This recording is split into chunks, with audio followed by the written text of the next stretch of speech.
Au nom du Père et du Fils et du Saint-Esprit. Amen. Viens, Esprit de sainteté, viens, Esprit de lumière, viens, Esprit de feu, viens nous embraser. De l'Évangile de Jésus-Christ selon saint Matthieu. En ce temps-là, Pierre s'approcha de Jésus pour lui demander: Seigneur, lorsque mon frère commettra des fautes contre moi, combien de fois dois-je lui pardonner? Jusqu'à 7 fois, Jésus lui répondit: Je ne te dis pas jusqu'à 7 fois, mais jusqu'à 70 fois 7 fois. Ainsi le royaume des cieux est comparable à un roi qui voulut régler ses comptes avec ses serviteurs. Il commençait quand on lui amena quelqu'un qui lui devait 10 000 talents, c'est-à-dire 60 millions de pièces d'argent. Comme cet homme n'avait pas de quoi rembourser, le maître ordonna de le vendre avec sa femme, ses enfants et tous ses biens en remboursement de sa dette. Alors, tombant à ses pieds, le serviteur demeurait prosterné et disait: Prends patience envers moi et je te rembourserai tout. Saisi de compassion, le maître de ce serviteur le laissa partir et lui remit sa dette. Mais en sortant, ce serviteur trouva un de ses compagnons qui lui devait 100 pièces d'argent.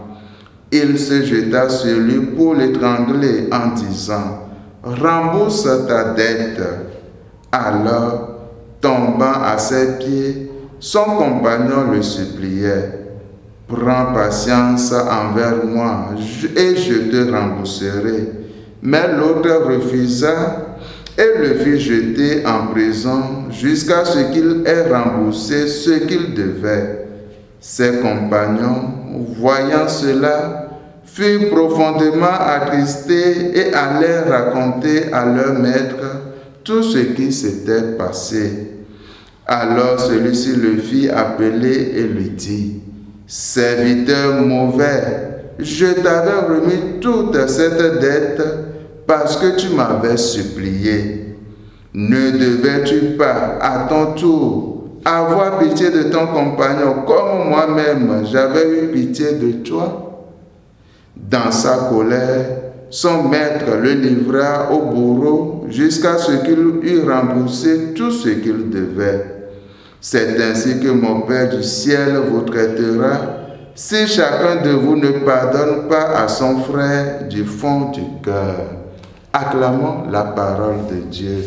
Louange à toi, Seigneur Jésus. Le pardon est la base de la vie chrétienne parce qu'il permet d'entrer dans l'univers d'amour et de miséricorde de Dieu. Soyez parfaits comme votre Père céleste est parfait. Et Saint Luc dira de son côté: Soyez miséricordieux comme votre Père céleste est miséricordieux. Luc chapitre 6, verset 36. Pour le Christ, le pardon et la réconciliation sont plus importants que le culte et les offrandes. Lorsque tu présentes ton offrande à l'autel, si tu te souviens que ton frère a quelque chose contre toi, laisse là ton offrande. Va d'abord te réconcilier avec ton frère, puis reviens présenter ton offrande. Matthieu 5, verset 23. Frères et sœurs, combien de familles, combien d'amitiés, combien de couples sont fragilisés de nos jours par manque de pardon. Jésus nous demande ce matin de pardonner sans limite, parce que lui-même a su donner l'exemple sur la croix. Père, pardonne-leur, car ils ne savent pas ce qu'ils font. Jésus nous rappelle aujourd'hui que le pardon est la caractéristique la plus importante du chrétien. Pardonnez non pas 7 fois, mais 70 fois 7 fois, c'est-à-dire sans limite. Que la Vierge Marie nous y aide. Amen. Au nom du Père et du Fils et du Saint-Esprit. Amen.